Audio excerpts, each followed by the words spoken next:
Hello everyone, welcome to my channel నేర్చుకో. Friends, మీరు కానీ నా ఛానల్ని సబ్స్క్రైబ్ చేసుకోకపోతే సబ్స్క్రైబ్ చేసుకోండి. అలాగే పక్కన ఉన్న బెల్ ఐకాన్ కూడా క్లిక్ చేయండి. ఈ వీడియోలో మనం రిగ్రెషన్ ట్రీస్లో పార్ట్ 2 గురించి అయితే డిస్కస్ చేస్తున్నాం. మన పార్ట్ 1లో standard deviation detection technique use చేసి మన డెసిషన్ ట్రీస్ని అంటే మన రిగ్రెషన్ ట్రీని ఎలా బిల్డ్ చేయాలో చూసినాం. ఈ వీడియోలో మనం sum of squares of residual error టెక్నిక్తో మన రిగ్రెషన్ ట్రీని ఎలా బిల్డ్ చేయాలో చూద్దాం. నేను ఇక్కడ ఒక డేటా సెట్ అయితే తీసుకున్నా.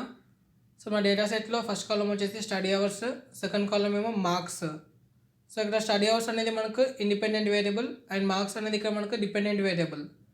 మన ప్రీవియస్ వీడియోలో ఏం చేసినాము, standard deviation detection technique use చేసినప్పుడు మన ఇండిపెండెంట్ వేరియబుల్స్లో మనకు అన్నీ కూడా కేటగారికల్ డేటా అయితే ఉంది. ఇప్పుడు మనకు ఇండిపెండెంట్ వేరియబుల్ అంతా న్యూమరికల్ డేటా ఉంది. ఇక్కడ స్టడీ అవర్స్ ఏమో మన ఇండిపెండెంట్ వేరియబుల్, మన స్టడీ అవర్స్లో అంతా కూడా న్యూమరికల్ డేటానే ఉంది. ఇలాంటి న్యూమరికల్ డేటా ఉన్నప్పుడు మనం మన డెసిషన్ ట్రీని ఎలా స్ప్లిట్ చేసుకోవాలి, అంటే ఏ థ్రెషోల్డ్ వాల్యూతో మనం ఫస్ట్ డెసిషన్ నోడ్ తీసుకోవాలి అనేది ఈ వీడియోలో మనం డిస్కస్ చేద్దాం. మన డేటా సెట్ని ప్లాట్ చేసుకుంటే మన గ్రాఫ్ అయితే ఇలా వచ్చింది. ఎక్స్ యాక్సిస్ మీద నేను స్టడీ అవర్ తీసుకున్నా, వై యాక్సిస్ మీద ఎగ్జామ్ మార్క్స్ తీసుకున్నా. మన డేటా అంతా కూడా ప్లాట్ చేసుకుంటే మన డేటా అంతా కూడా నాన్ లీనియర్గా అయితే వచ్చింది. మనకి ఇక్కడ లీనియర్ రిలేషన్షిప్ అయితే లేదు ఇండిపెండెంట్ వేరియబుల్కి ఇంకా డిపెండెంట్ వేరియబుల్కి. మనకి ఇక్కడ లీనియర్ రిలేషన్షిప్ లేదు కాబట్టి మనం సింపుల్ లీనియర్ రిగ్రెషన్ కానీ లేకపోతే మల్టిపుల్ లీనియర్ రిగ్రెషన్ కానీ అప్లై చేయలేము. మనము నాన్ లీనియర్ రిగ్రెషన్ టెక్నిక్స్ని యూజ్ చేస్తాం, like polynomial regression or support vector regression, లేకపోతే రిగ్రెషన్ ట్రీస్ అంటే ఇప్పుడు మనం డిస్కస్ చేస్తున్న టాపిక్ అది, లేకపోతే ర్యాండమ్ ఫారెస్ట్ రిగ్రెషన్. ఇలా మనం నాన్ లీనియర్ టెక్నిక్ యూస్ చేసుకొని మన మోడల్ని బిల్డ్ చేస్తాం. ఇక్కడ నేను ఒక డెసిషన్ నోడ్ అయితే తీసుకున్నా ఫస్ట్. మన ఫస్ట్ డెసిషన్ నోడ్లో నేను స్టడీ అవర్ లెస్ దాన్ 3.1 అని తీసుకున్నా.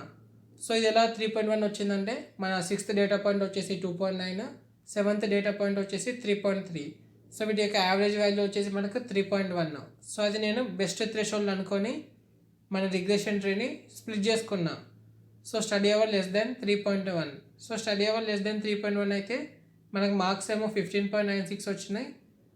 ఆర్ ఎల్స్ అంటే ఒకవేళ ఇది కండిషన్ నో అంటే, నో అంటే దాని మీనింగ్ ఏంటిది, స్టడీ అవర్స్ గ్రేటర్ దాన్ 3.1 అని.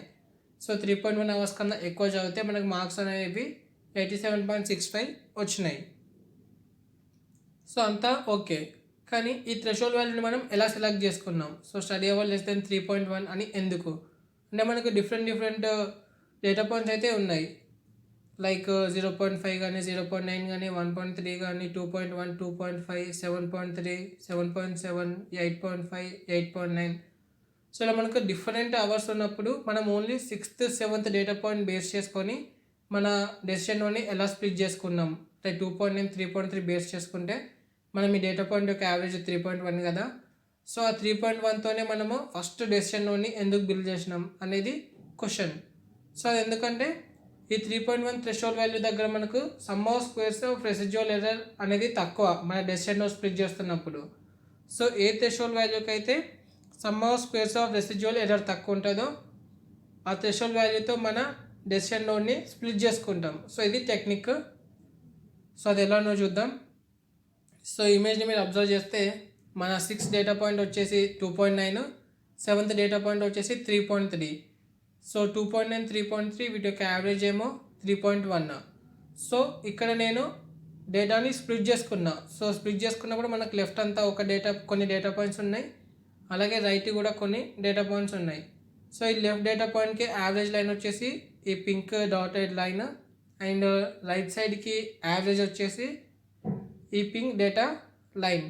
మనం ఇప్పుడు ఎర్రర్ని క్యాలిక్యులేట్ చేస్తాం. ఎర్రర్ ఎలా క్యాలిక్యులేట్ చేస్తామంటే left side error plus right side error. ఇది మన యావరేజ్ లైన్ కదా. ఈ డిస్టెన్స్ అన్నట్టు ఎర్రర్. ఈ డిస్టెన్స్ మన డేటా పాయింట్ నుండి ఆ లైన్కి ఉన్న డిస్టెన్స్. ఇదంతా కూడా లెఫ్ట్ సైడ్ ఎర్రర్. ఇదంతా కూడా మనం క్యాలిక్యులేట్ చేసుకుంటాం, some of squares of residual error అంటాం దీన్ని. అలాగే రైట్ సైడ్ కూడా మనం క్యాలిక్యులేట్ చేస్తాం. ఈ లెఫ్ట్ సైడ్ ఎర్రర్ని అండ్ రైట్ సైడ్ ఎర్రర్ని టోటల్ యాడ్ చేసుకుంటే మనకు టోటల్ ఎర్రర్ అనేది వస్తుంది. ఆ టోటల్ ఎర్రర్ అనేది ఈ థ్రెషోల్డ్ వాల్యూ దగ్గర మనకు తక్కువ వచ్చింది. అందుకని చెప్పేసి మనం 3.1తో మన డెసిషన్ నోడ్ని స్ప్లిట్ చేసుకున్నాం. సో ఫస్ట్ ఇప్పుడు ఏం చేద్దామంటే మనము ఈచ్ డేటా పాయింట్ దగ్గర మనము థ్రెషోల్డ్ వాల్యూ కనుక్కొని వాటి యొక్క టోటల్ ఎర్రర్ అయితే క్యాలిక్యులేట్ చేద్దాం. సో అలా టోటల్ ఎర్రర్ క్యాలిక్యులేట్ చేసినప్పుడు మనకు తెలిసిపోద్ది లైక్ ఎక్కడ మన టోటల్ ఎర్రర్ తక్కువ వచ్చింది అది తెలిసిపోతుంది. కాబట్టి ఆ టోటల్ ఎర్రర్ ఎక్కడైతే తక్కువ వస్తుందో ఆ వాల్యూతో మన డెసిషన్ నోడ్ని స్ప్లిట్ చేసుకుందాం. సో ఫస్ట్ నేను 2 డేటా పాయింట్స్ తీసుకున్నా. ఫస్ట్ 2 డేటా పాయింట్స్, సో వీటి యొక్క యావరేజ్ వచ్చేసి ఈ లైన్. సో ఈ లైన్ కాబట్టి మనకి లెఫ్ట్ సైడ్ ఒక డేటా పాయింట్ ఉంది అండ్ రైట్ సైడ్ చాలా డేటా పాయింట్స్ ఉన్నాయి. సో లెఫ్ట్ సైడ్ ఒకటే డేటా పాయింట్ ఉంది కాబట్టి ఇక్కడ మనకు లెఫ్ట్ సైడ్ ఎర్రర్ వచ్చేసి 0 అండ్ రైట్ సైడ్ ఎర్రర్ వచ్చేసి మనకి 69.57. సో సారీ, యావరేజ్ వచ్చేసి మనకు 69.57. సో ఈ యావరేజ్ లైన్, ఈ గ్రీన్ డాటెడ్ లైన్. సో మన లెఫ్ట్ సైడ్ ఎర్రర్ వచ్చేసి 0.0. సో మనకు యావరేజ్ అదే, మన డేటా పాయింట్ కూడా అదే కాబట్టి మనకి ఇక్కడ error 0 and right side error ఏమో 27,293.12. సో మన టోటల్ ఎర్రర్ ఏంటిది? Left side error plus right side error. So మన టోటల్ ఎర్రర్ ఏమో 27,293.12. సో ఇది మన టోటల్ ఎర్రర్. సో నెక్స్ట్ ఏం చేద్దామంటే మన సెకండ్ నోడ్కి థర్డ్ నోడ్ మధ్య థ్రెషోల్డ్ కనుక్కొని లెఫ్ట్ సైడ్ ఎర్రర్ అలాగే రైట్ సైడ్ ఎర్రర్ క్యాలిక్యులేట్ చేద్దాం. సో ఇప్పుడు ఇది మన సెకండ్ డేటా పాయింట్ అండ్ ఇది మన థర్డ్ డేటా పాయింట్. సో దీని మధ్యలో threshold value red line. So ఇప్పుడు మనం లెఫ్ట్ సైడ్ ఎర్రర్ అలాగే రైట్ సైడ్ ఎర్రర్ కనుక్కొని మన టోటల్ ఎర్రర్ని క్యాలిక్యులేట్ చేసుకుందాం. సో మన లెఫ్ట్ సైడ్ యావరేజ్ వచ్చేసి 4.5. సో ఈ green dotted line average 4.5 and right side average వచ్చేసి 72.395. సో ఈ green dotted line average. So మన లెఫ్ట్ సైడ్ ఎర్రర్ క్యాలిక్యులేట్ చేద్దాం. సో లెఫ్ట్ సైడ్ ఎర్రర్ ఏమో మనకు 19.22 వచ్చింది అండ్ రైట్ సైడ్ ఎర్రర్ ఏమో 23,277.21. సో మన ఎర్రర్ ఎలా క్యాలిక్యులేట్ చేస్తామంటే ఈ డిస్టెన్స్ ప్లస్ ఈ డిస్టెన్స్ ప్లస్ ఈ డిస్టెన్స్ ప్లస్ ఈ డిస్టెన్స్, ఇలా డిస్టెన్స్ అన్నీ కూడా మన యావరేజ్ లైన్కి ఎంత దూరం ఉన్నాయో క్యాలిక్యులేట్ చేస్తాం. లైక్ ప్రతి డేటా పాయింట్ కూడా మన యావరేజ్ నుండి ఎంత డిస్టెన్స్ ఉందో ఆ డిస్టెన్స్ని క్యాలిక్యులేట్ చేస్తే మనకి ఎర్రర్ అనేది వస్తుంది. సో ఇక్కడ మన టోటల్ ఎర్రర్ ఏమో 23,296. సో మన ముందు ఎర్రర్ ఎంత ఉంది? 27,000 ఉంది. ఇప్పుడు ఎంత ఉంది? 23,000 ఉంది. అంటే మన ఎర్రర్ అనేది కొద్దిగా తగ్గింది మన ప్రీవియస్ థ్రెషోల్డ్ వాల్యూతో కంపేర్ చేస్తే. సో నెక్స్ట్ మన డేటా పాయింట్ 3కి డేటా పాయింట్ 4కి థ్రెషోల్డ్ వాల్యూ తీసుకుంటే రెడ్ లైన్. సో మన ఎర్రర్ వచ్చేసి ఇక్కడ 18,736 వచ్చింది. అంటే టోటల్ ఎర్రర్ ఇంకా తగ్గింది. సో ముందు ఎంత ఉండే? 23,000 ఇప్పుడు 18,000 వచ్చింది. అలాగే నెక్స్ట్ మనం డేటా పాయింట్ 4 డేటా పాయింట్ 5కి ఎర్రర్ క్యాలిక్యులేట్ చేసుకుంటే మనకి ఇక్కడ 13,000 వచ్చింది, 13,184. సో మన ఎర్రర్ ఇంకా తగ్గిపోయింది. ఇప్పుడు మనం సిక్స్త్ డేటా పాయింట్కి థ్రెషోల్డ్ వాల్యూ కనుక్కొని మన left side error right side error total add చేసుకుంటే మనకు 7,000 వచ్చింది, 7,534. సో మన ఎర్రర్ ఇంకా తగ్గిపోయింది. సో ఇది మన sixth data point and seventh data point. So మన టోటల్ ఎర్రర్ వచ్చేసి ఇక్కడ 9,750 అండ్ ఇది మన సెవెంత్ డేటా పాయింట్, ఇది మన ఎయిత్ డేటా పాయింట్. సో ఇక్కడ మన టోటల్ ఎర్రర్ వచ్చేసి 6,264. సో ఇది మన లీస్ట్ అన్నట్టు. లైక్ ప్రీవియస్గా ఎంత ఉండే? 9,750 ఉండే, 7,534 ఉండే, 13,000 ఉండే. సో ఇప్పుడు ఎంత వచ్చింది మనకి? 6,264. సో ఇదే మనకి ఇక్కడ లీస్ట్ ఎర్రర్. అందుకని చెప్పేసి మనం ఈ థ్రెషోల్డ్ వాల్యూతో మనం మన డెసిషన్ నోడ్ని ముందు బిల్డ్ చేసుకున్నాం. సో అందుకని చెప్పేసి ఇలా <3.1 అని చెప్పేసి తీసుకున్నాం. సో ఇక్కడ మనకు 6 అంటే ఏంటంటే మనం ఇండెక్సింగ్ 0 నుండి తీసుకున్నాం కాబట్టి ఈ 6 అంటే యాక్చువల్గా సెవెంత్ డేటా పాయింట్ అని, 7 అంటే యాక్చువల్గా ఎయిత్ డేటా పాయింట్ అని. అంటే మనం 0 ఇండెక్సింగ్ తీసుకున్నాం కదా, అందుకని చెప్పేసి అలా వచ్చింది. సో మన లీస్ట్ ఎర్రర్ ఇది 6,264. సో మనం రిమైనింగ్ డేటా పాయింట్స్ కూడా చూద్దాం. So next 6,264.6399, next 8,869, next 9,669. So మనకు అలా ఎర్రర్ అనేది ఇంక్రీజ్ అవుతూ ఉంది. సో మనకు లీస్ట్ ఎర్రర్ ఎక్కడ వచ్చిందంటే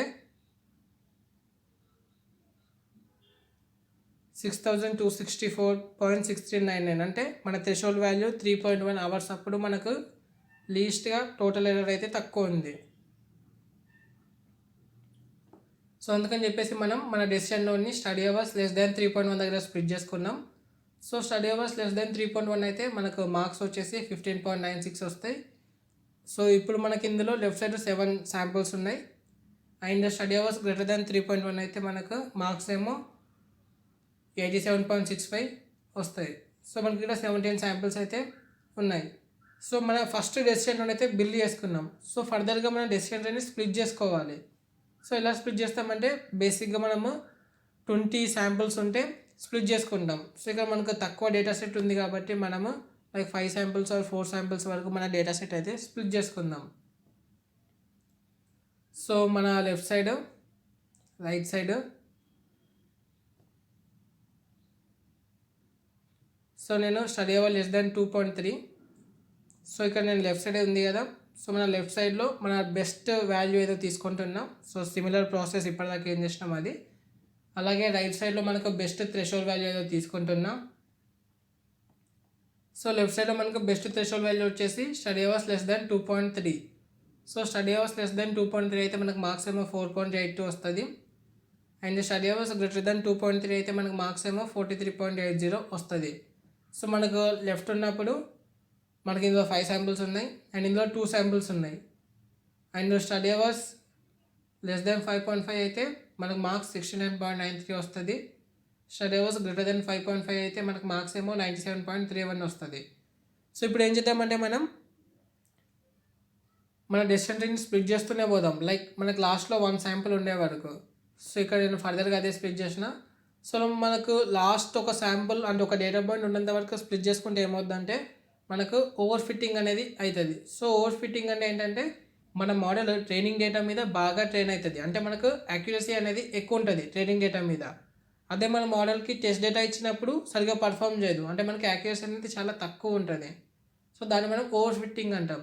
సో ఈ ఓవర్ ఫిట్టింగ్ ఎందుకు వస్తుందంటే మన మోడల్ని ఎక్కువగా ట్రైన్ చేసినప్పుడు, లైక్ ఇప్పుడు మన డెసిషన్ ట్రీని తీసుకున్నాం, ఈ రిగ్రెషన్ ట్రీని. సో ఈ రిగ్రెషన్ ట్రీ మనము చాలా డెప్త్ వరకు ట్రైన్ చేసినాం. లైక్ మనకు ఒక శాంపుల్ ఉన్నంత వరకు ట్రైన్ చేసినాం. సో అందుకని చెప్పేసి మనకు ఓవర్ ఫిట్టింగ్ వచ్చింది. సో అలా ఓవర్ ఫిట్టింగ్ని ఎలా అవాయిడ్ చేయాలంటే మనకు 2 టెక్నిక్స్ ఉన్నాయి. సో ఫస్ట్ వన్ ఏమో limit the depth of the tree, second ఏమో limit the number of samples on the leaf. So depth of the ట్రీని తగ్గించాలి. లైక్ మనం కన్సిడర్ చేసుకోవాలి, నాకు ఈ డెసిషన్ ట్రీలో ఓన్లీ హైట్ 2 ఉండాలి లేకపోతే హైట్ 3 ఉండాలని. సో అది మనం చూసుకుంటే మనకు ఓవర్ ఫిట్టింగ్ అనేది అవ్వదు. సెకండ్ ఏమో limit the number of samples on the leaf. So మనం ముందు అనుకున్నాం కదా, మనము ఎప్పటిదాకా స్ప్లిట్ చేయాలంటే మనకు అట్లీస్ట్ 20 శాంపిల్స్ ఉండాలని. సో అదే ఇది. సో మనకు మినిమం 20 శాంపిల్స్ ఉంటే మనము నెక్స్ట్ స్ప్లిట్ చేసుకోవచ్చు. సో అది జనరల్గా. కానీ ఇక్కడ మనకి ఎక్కువగా వాల్యూస్ లేవు కాబట్టి మనము 5 శాంపిల్స్ ఆర్ 6 శాంపిల్స్ తీసుకుందాం. సో ఇక్కడ నేను డెప్త్ ఆఫ్ ద ట్రీ వచ్చేసి అప్ టు 2 తీసుకున్నా. సో డెప్త్ అంటే nothing but height. So up to height 2 వరకు నేను కన్సిడర్ చేస్తున్నా. సో అప్ టు హైట్ 2 వరకు నేను కన్సిడర్ చేసుకొని నా డెసిషన్ ట్రీని అయితే బిల్డ్ చేసుకున్నా. సో ఫస్ట్ వచ్చేసి study hours less than 3.1. So study hour less than 3.1 ఉండి అలాగే స్టడీ అవర్ లెస్ దెన్ 2.3 ఉంటే మనకు మార్క్స్ 4.82 వస్తుంది. Study hours less than 3.1 and study hours greater than 2.3 ఉంటే మనకు మార్క్స్ ఏమో 43.80 వస్తుంది. Next study hours less than 3.1, study hours greater than 3.1 నుండి స్టడీ అవర్స్ లెస్ దెన్ 5.5 ఉంటే మనకు మార్క్స్ 69.93 వస్తుంది. స్టడీ అవర్స్ గ్రేటర్ దెన్ 3.1 నుండి స్టడీ అవర్స్ గ్రేటర్ దెన్ 5.5 ఉంటే మనకు మార్క్స్ ఏమో 97.31 మార్క్స్ అయితే వస్తాయి. సో ఈ నెక్స్ట్ ఏం చేస్తున్నా అంటే limit the number of samples on the leaf. So దీని మీనింగ్ ఏంటంటే మనకు అట్లీస్ట్ ఒక 10 శాంపిల్స్ ఉంటేనే మనం ఫర్దర్గా స్ప్లిట్ చేయాలని అనుకుంటున్నాం ఇక్కడ. సో మనకి ఇక్కడ ఫస్ట్ స్ప్లిట్ చేసుకోవడం కింద నాకు 7 శాంపిల్స్ ఉన్నాయి, అంటే 10 కన్నా తక్కువ ఉన్నాయి కాబట్టి నేను దీన్ని ఫర్దర్గా స్ప్లిట్ చేసుకోవట్లేదు. అలాగే ఇక్కడ నాకు 6 శాంపిల్స్ ఉన్నాయి. సో ఇక్కడ కూడా నాకు 10 కన్నా తక్కువ ఉన్నాయి కాబట్టి దీన్ని ఫర్దర్గా నేను స్ప్లిట్ చేయట్లేదు. ఇక్కడ నాకు 17 శాంపిల్స్ ఉన్నాయి కాబట్టి 10 కంటే ఎక్కువ కాబట్టి దీన్ని నేను స్ప్లిట్ చేస్తున్నా. సో ఇక్కడ కూడా అంతే 11 శాంపిల్స్ ఉన్నాయి. సో ఇక్కడ నాకు 10 కంటే ఎక్కువ. సో 10 కన్నా ఎక్కువ కాబట్టి దీన్ని నేను ఫర్దర్గా స్ప్లిట్ చేసుకున్నా. లాస్ట్లో నాకు ఇక్కడ 5 శాంపిల్స్ ఉన్నాయి అండ్ ఇక్కడ నాకు 6 శాంపిల్స్ ఉన్నాయి. సో 10 కన్నా తక్కువ కాబట్టి నేను ఫర్దర్గా స్ప్లిట్ చేయట్లేదు. సో ఇది మనకు సెకండ్ టెక్నిక్. సో మనకు మినిమం 10 శాంపిల్స్ ఉంటే మనం ఫర్దర్గా మన రిగ్రెషన్ ట్రీని స్ప్లిట్ చేసుకుంటాం. ఒక 10 శాంపిల్స్ కన్నా తక్కువ ఉంటే ఫర్దర్గా స్ప్లిట్ చేసుకోము. సో ఇలా చేయడం వల్ల మనకు ఓవర్ ఫిట్టింగ్ అనేది తగ్గిపోతుంది. సో ఇక్కడ మనకు లీఫ్ నోడ్లో వాల్యూస్ అయితే ఉన్నాయి, లైక్ 15.96 కానీ, 69.93 కానీ, 94.58 కానీ, 99.58 కానీ. సో మీకు డౌట్ రావచ్చు, లైక్ ఈ మార్క్స్ ఎలా వచ్చినాయి లీఫ్ నోడ్లో 15.96, 69.93, 94.58, 99.58 అని. సో ఇది ఎలా వచ్చినాయి అంటే study hours less than 3.1. So study hours less than 3.1 ఉన్న రోస్ అన్ని క్యాలిక్యులేట్ చేస్తాం.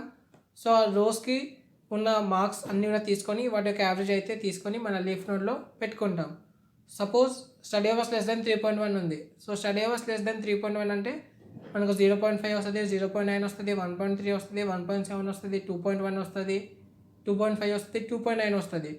సో వీటికి అవుట్పుట్ వాల్యూస్ ఏమేమి ఉన్నాయో వాటికి యావరేజ్ వాల్యూ మనకు 15.96 అన్నట్టు, లైక్ 1.4 కానీ, 7.6, 6.4, 2.8, 5.9, 61.7, 25.9. సో వీటి యొక్క యావరేజ్ వాల్యూ మనకు మార్క్స్ ఈక్వల్ టు 15.96. సపోజ్ ఇప్పుడు ఇంకొకటి చూద్దాం లీఫ్ నోడ్. సో ఇప్పుడు నేను ఈ లీఫ్ నోడ్ చూస్తున్నా 69.93. సో ఇది ఎలా వచ్చిందంటే study hours greater than 3.1, study hours less than 5.5. So మన స్టడీ అవర్స్ వచ్చేసి 3.1 కన్నా ఎక్కువ ఉండాలి, 5.5 కన్నా తక్కువ ఉండాలి. సో మనకి ఏమేమి వాల్యూస్ వస్తాయంటే 3.3, 3.7, 4.1, 4.5, 4.9, 5.3. సో ఈ వాల్యూస్ వస్తాయి కదా. సో ఈ వాల్యూస్ యొక్క అవుట్పుట్ వాల్యూస్ చూద్దాం. 61.1, 69.1, 66.6, 79.5, 61.0, 82.3. సో వీటి యొక్క యావరేజ్ వాల్యూ మనకు 69.3. సో మనం లీఫ్ నోడ్లో యావరేజ్ వాల్యూ తీసుకుంటాం. సో ఈ యావరేజ్ వాల్యూ ఎందుకంటే సపోజ్ ఎప్పుడైనా సరే మనం దేనైనా ప్రెడిక్ట్ చేస్తున్నాం, లైక్ సపోజ్ నేను డైలీ 4 అవర్స్ చదువుతా అనుకుందాం. సో 4 అవర్స్ చదివితే చెక్ చేద్దాం. So study hours less than 3.1 కాదు, ఎందుకంటే నేను చదివేది 4 అవర్స్ కాబట్టి. సో ఇందులోకి వస్తుంది. సో ఇప్పుడు study hours less than 5.5. So 5.5 hours కన్నా తక్కువనే చదువుతా కాబట్టి ఇటు సైడ్ వస్తా. సో నాకు వచ్చే మార్క్స్ వచ్చేసి 69.93. సో ఇలా ప్రెడిక్ట్ చేస్తామన్నట్టు. సో ఇక్కడ నేను 2 ఇండిపెండెంట్ వేరియబుల్స్ తీసుకున్నా, ఎక్స్ అండ్ వై. సో ఇప్పటిదాకా మనం ఓన్లీ సింగిల్ ఇండిపెండెంట్ వేరియబుల్ గురించి డిస్కస్ చేసినాం. సో ఇప్పుడు మనకు 2 ఇండిపెండెంట్ వేరియబుల్స్ ఉన్నప్పుడు ఎలా స్ప్లిట్ చేసుకోవాలి అనేది డిస్కస్ చేద్దాం. సో ఫస్ట్ మనం చెక్ చేస్తాం, లైక్ ఎక్స్లో అన్ని వాల్యూస్లో మనకు ఏ థ్రెషోల్డ్ వాల్యూ దగ్గర మినిమం ఉంది ఎర్రర్, అలాగే వైలో అన్ని వాల్యూస్లో ఏ థ్రెషోల్డ్ దగ్గర మినిమం ఉంది ఎర్రర్ అనేది చెక్ చేస్తాం. సో మనకు ఎక్స్ వై కంపేర్ చేస్తే x1 దగ్గర మనకు మినిమం ఎర్రర్ ఉంది. సో అందుకని చెప్పేసి X less than or equal to x1 అని చెప్పేసి డెసిషన్ నోట్ తీసుకున్నాం ఫస్ట్. దాని తర్వాత మనకు వైలో వాల్యూస్ ఉన్నాయి. Suppose X less than x1 అయితే నేను వైలో స్ప్లిట్ చేసుకుంటున్నా. So Y less than or equal to y1 దగ్గర స్ప్లిట్ చేసుకుంటే మనకు వాల్యూస్ అన్నీ కూడా ఇవి అవుతాయి. So Y less then y1 ఉన్నప్పుడు అది ట్రూ అయితే మనకు ఈ రీజన్ వస్తుంది కాబట్టి దీని యొక్క యావరేజ్ వాల్యూస్ అన్నీ కూడా నేను తీసుకొని ఈ ట్రయాంగిల్లో తీసుకుంటా. ఒకవేళ వై లెస్ దెన్ y1 కాకపోతే మనకి ఈ రీజన్ వస్తుంది. సో ఈ రీజన్ యొక్క యావరేజ్ వాల్యూస్ అన్నీ కూడా తీసుకుంటా, అవుట్కమ్ వాల్యూస్ యొక్క యావరేజ్ తీసుకొని నేను ట్రయాంగిల్ 2లో పెట్టుకుంటా. ఒకవేళ ఎక్స్ లెస్ దెన్ x1 కాదు, సో ఎక్స్ అనేది గ్రేటర్ దెన్ x1 ఉన్నప్పుడు మనకి ఈ అంత రీజన్ కూడా వస్తుంది. అలాగే ఇప్పుడు ఇంకొక థ్రెషోల్డ్ వాల్యూ తీసుకున్నాం ఇక్కడ x2 అని. So X less than or equal to x2 అయితే మనకి ఈ రీజన్ వస్తుంది. సో ఈ రీజన్ మనకు ఎక్స్ లెస్ దెన్ x2 అయితే, ఒకవేళ ఎక్స్ గ్రేటర్ దెన్ x2 అయితే మనకు నెక్స్ట్ మనం వైలో స్ప్లిట్ చేసుకుంటాం, Y greater than or equal to y2 అని. సో మన y2 ఇది. So why greater then y2 అయితే మనకు ఈ రీజన్ వస్తుంది, రీజన్ 4. ఒకవేళ వై లెస్ దెన్ y2 అయితే మనకు రీజన్ 5 వస్తుంది. సో మనం 2 ఇండిపెండెంట్ వేరియబుల్స్ యూస్ చేసుకొని ఒక డెసిషన్ నోడ్ని, ఒక రిగ్రెషన్ ట్రీని ఎలా బిల్డ్ చేయాలో చూసినాం. సో ఇప్పుడు ఎలా ప్రెడిక్ట్ చేయాలో చూద్దాం. సో మనకు టెస్ట్ డేటా అనేది ఈ వాల్యూస్ రేంజ్లో ఉండే మనకు అవుట్కమ్ అనేది దీని యొక్క యావరేజ్ వస్తుంది 1. ఒకవేళ మనం ఇచ్చే టెస్ట్ డేటా ఈ రీజన్లో ఉంటే మన ఆన్సర్ కూడా వీటి యొక్క అవుట్కమ్ యొక్క యావరేజ్తో వస్తుంది. అండ్ సిమిలర్గా రీజన్ 3కి ఇది, రీజన్ 4 ఇది, రీజన్ 5 ఇది. సో రీజన్ 5 ఏంటిది? X greater than x1, X greater than x2, y less than y2. So ఇది మన రీజన్ 5. సో ఇప్పుడు మనం మన డెసిషన్ ట్రీని ఎలా బిల్డ్ చేయాలో చూద్దాం. సో ఫస్ట్ స్టెప్ వచ్చేసి డేటా ప్రీ ప్రాసెసింగ్, సెకండ్ ఏమో మన డేటాని అంటే ట్రైనింగ్ సెట్ ఇంకా టెస్ట్ సెట్ కింద డివైడ్ చేసుకొని మన మోడల్ని ట్రైన్ చేస్తాం. దాని తర్వాత రిజల్ట్స్ ప్రెడిక్ట్ చేస్తాం. దాని తర్వాత visualization. So first data preprocessing. దానికన్నా ముందు మన లైబ్రరీస్ అన్నీ కూడా ఇంపోర్ట్ చేసుకుందాం. Import numpy as np, import matplotlib.pyplot as plt, import pandas as pd. So మనం సక్సెస్ఫుల్గా లైబ్రరీస్ అన్నీ కూడా ఇంపోర్ట్ చేసుకున్నాం. సో నెక్స్ట్ నేను డేటా సెట్ని ఇంపోర్ట్ చేస్తున్నా. సో ఇక్కడ నేను యూస్ చేసే డేటా సెట్ వచ్చేసి position salaries dot CSV. So ఇది నేను pd.readcsv మెథడ్తో ఇంపోర్ట్ చేసుకున్నా. సో ఇది మన డేటా సెట్. సో మన డేటా సెట్లో మొత్తం మనకు 10 rows ఉన్నాయి. సో ఫస్ట్ కాలం వచ్చేసి position, second column level and third column salary. So మనకు పొజిషన్ అండ్ లెవెల్ అనేవి ఇండిపెండెంట్ వేరియబుల్స్ అండ్ సాలరీ అనేది డిపెండెంట్ వేరియబుల్. సో మన లెవెల్ ఇంక్రీజ్ అవుతున్న కొద్దీ మన సాలరీ అనేది కూడా ఇంక్రీజ్ అవుతుంది. సో ఇది మనకు ఒక రిగ్రెషన్ మోడల్. సో ఇక్కడ నేను లెవెల్ని ఇండిపెండెంట్ వేరియబుల్ కింద తీసుకున్నా, సాలరీని డిపెండెంట్ వేరియబుల్ కింద తీసుకొని ఒక ఫీచర్ మ్యాట్రిక్స్ అలాగే డిపెండెంట్ వేరియబుల్ వెక్టర్ని క్రియేట్ చేసుకున్నా. సో ఫీచర్ మ్యాట్రిక్స్ ఏమో ఎక్స్, డిపెండెంట్ వేరియబుల్ వెక్టర్ ఏమో Y. So X equals to dataset dot iloc square brackets colon comma 1 colon -1 dot values. So ఇక నేను పొజిషన్ని ఎలిమినేట్ చేస్తున్నా. సో ఎందుకంటే నాకు లెవెల్తో సరిపోతుంది మన మోడల్ని ట్రైన్ చేసుకోవడానికి. అలాగే మన dependent variable vector Y equals to dataset dot iloc colon comma -1 dot values. So ఇది మన ఎక్స్ అండ్ ఇది మన వై. సో ఎక్స్లో ఏముంది మనకి అన్ని లెవెల్స్ ఉన్నాయి 1 2 3 4 5 6 అలా. అండ్ వైలో మనకు సాలరీ ఉంది. సో నెక్స్ట్ మన మోడల్ని అయితే ట్రైన్ చేసుకున్నా. సో నేను డెసిషన్ ట్రీ రిగ్రెసర్ని sklearn.tree నుండి ఇంపోర్ట్ చేసుకున్నా. From sklearn.tree import decision tree regressor. So నేను మన డెసిషన్ ట్రీ రిగ్రెసర్కి ఒక ఆబ్జెక్ట్ క్రియేట్ చేసుకున్నా. Regressor equals to decision tree regressor random set equals to 0 regressor dot fit X comma Y. So మన మోడల్ని ఇచ్చి మన మోడల్కి మన డేటాతో ట్రైన్ చేసుకున్నాం. సో నెక్స్ట్ మనం ప్రెడిక్ట్ చేద్దాం. సపోజ్ నేను లెవెల్ 6.5 తీసుకుందాం. సో బేసికల్గా లెవెల్ 6.5 అనేది ఉండదు. సపోజ్ అలా కన్సిడర్ చేసుకుందాం. సో అలా కన్సిడర్ చేసుకొని నేను ప్రెడిక్ట్ చేస్తే నాకు సాలరీ వచ్చేసి 1,50,000 అని వచ్చింది. సో ఇక్కడ చూద్దాం మనం. సో లెవెల్ 6.5 కదా. సో మనకు లెవెల్ 6కి 2 lakhs అండ్ లెవెల్ 7కి 3 lakhs. సో 6.5 అంటే ఈ రీజియన్లో ఉండాలి. సో మనకు సాలరీ అనేది 1,50,000 వచ్చింది. సో ఆల్మోస్ట్ కరెక్ట్గానే ప్రెడిక్ట్ చేసింది. సో నెక్స్ట్ మనం విజువలైజేషన్. సో మన ప్లాట్ చేసుకుందాం. సో ఇక్కడ మీరు అబ్జర్వ్ చేస్తే మన గ్రాఫ్ అనేది డిస్కంటిన్యూస్గా వచ్చింది. సో స్ట్రేట్ లైన్ మళ్ళీ జంప్ అయి పైన స్ట్రేట్ లైన్, స్ట్రేట్ లైన్ మళ్ళీ జంప్ అయి పైన స్ట్రేట్ లైన్ ఇలా వచ్చింది. సో ఇలా ఎందుకంటే మనము decision tree regression takes the average value of the each group and assign this value for any variable falls in that group. So మనం పైన డిస్కస్ చేసుకున్నాం కదా. సో మనకు అవుట్కమ్ అనేది ఎలా ప్రెడిక్ట్ చేస్తుంది అంటే మన టెస్ట్ డేటా ఏ గ్రూప్లో ఫాలో అవుతుందో అంటే ఏ గ్రూప్కి సిమిలర్గా ఉంటుందో ఆ గ్రూప్లో ఉన్న అవుట్కమ్ యొక్క యావరేజ్ అన్నింటి క్యాలిక్యులేట్ చేసుకొని యావరేజ్ వాల్యూని మనకు అవుట్కమ్ కింద ఇస్తుంది. సో అందుకని చెప్పేసి మనకి ఇక్కడ అన్ని డిస్కంటిన్యూస్గా గ్రాఫ్ అయితే వచ్చింది. సపోజ్ లెవెల్ వచ్చేసి 9కి 10కి మధ్యలో ఉంటే మన ఆన్సర్ వచ్చేసి ఇంత ఉంటుంది సాలరీ ప్రెడిక్షన్. సో నెక్స్ట్ మనం అడ్వాంటేజెస్ చూద్దాం.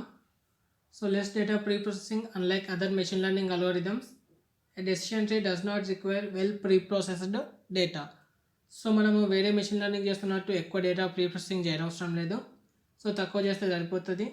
అండ్ సెకండ్ అడ్వాంటేజ్ వచ్చేసి no normalization. Decision tree does not require normalized data. So normalization ఎందుకు చేస్తామంటే మన డేటా అంతా కూడా సిమిలర్గా ఉండాలి, కానీ ఇక్కడ అవసరం లేదు. No scaling, you need not scale the data before feeding the decision tree model. So ఇది కూడా అంతే. Not affected by missing values unlike K nearest neighbour or other decision based algorithm. So మనకు మిస్సింగ్ వాల్యూస్ ఉన్నా కూడా పెద్ద తేడా అయితే ఏం రాదు మోడల్ యాక్యురసీలో. సో ఇవన్నీ కూడా మనకు అడ్వాంటేజెస్ అన్నట్టు రిగ్రెషన్ ట్రీ యూస్ చేయడం వల్ల. సో ఇప్పుడు మనం డిసడ్వాంటేజెస్ ఏంటో చూద్దాం. The mathematical calculation of the decision tree require more memory and more time. So మనకు ఫస్ట్ ఎర్రర్ క్యాలిక్యులేట్ చేయాలి, దాని తర్వాత యావరేజ్ క్యాలిక్యులేట్ చేయాలి, కాబట్టి మనకు టైం ఇంకా స్పేస్ కాంప్లెక్సిటీ రెండు కూడా ఎక్కువ ఉంటాయి డెసిషన్ ట్రీలో. సో అదే మన third point. Decision tree model training time is relatively more as complexity is high. So మనం చెప్పుకున్నాం కదా, లైక్ టైం కాంప్లెక్సిటీ ఇంకా స్పేస్ కాంప్లెక్సిటీ డెసిషన్ ట్రీకి ఎక్కువ ఉంటుందని. సో ఎందుకంటే మనం చివరిదాకా స్ప్లిట్ చేస్తూ వెళ్ళాలి. సో మన లాస్ట్ పాయింట్ వచ్చేసి మన డెసిషన్ ట్రీ అనేది వీక్లో అన్నట్టు. So single decision tree use చేస్తే ఏమవుతుందంటే మన మోడల్ ఓవర్ ఫిట్ అయ్యే ఛాన్స్ ఉంది. సో ఓవర్ ఫిట్ అంటే మీనింగ్ ఏంటంటే మనకు హై వేరియన్స్ ఉంటుంది, లెస్ బయాస్ ఉంటుంది. సో అలాంటప్పుడు ఏం చేస్తామంటే మనం ఎన్సెంబుల్ లెర్నింగ్ టెక్నిక్ని యూస్ చేస్తాం. సో ఎన్సెంబుల్ లెర్నింగ్ టెక్నిక్ గురించి నేను ఆల్రెడీ ఒక వీడియో చేసిన, ఎన్సెంబుల్ లెర్నింగ్ అని. సో మీరు దగ్గర చెక్ చేసుకోండి. సో అందుకని చెప్పేసి మనం ర్యాండమ్ ఫారెస్ట్ యూస్ చేస్తాం. సో ర్యాండమ్ ఫారెస్ట్ వచ్చేసి మనకు గ్రూప్ ఆఫ్ డెసిషన్ ట్రీస్ అన్నట్టు. సో అందులో ఏం చేస్తామంటే మనము మల్టిపుల్ డెసిషన్ ట్రీస్ యూస్ చేయడం వల్ల మనకు ఓవర్ ఫిట్టింగ్ కండిషన్ అనేది తగ్గిపోద్ది. సో మనకు ర్యాండమ్ ఫారెస్ట్ వచ్చేసి less bias and less variance model, అంటే అది మన జనరలైజ్డ్ మోడల్ అన్నట్టు మెషిన్ లెర్నింగ్కి. సో అందుకని చెప్పేసి మనం డెసిషన్ ట్రీని ర్యాండమ్ ఫారెస్ట్లో యూస్ చేస్తూ ఉంటాం. సో ఫ్రెండ్స్, మీకు కానీ వీడియో నచ్చినట్టయితే లైక్ చేయండి, షేర్ చేయండి, అలాగే మన ఛానల్ని కూడా సబ్స్క్రైబ్ చేసుకోండి. Thank you for watching. Keep learning.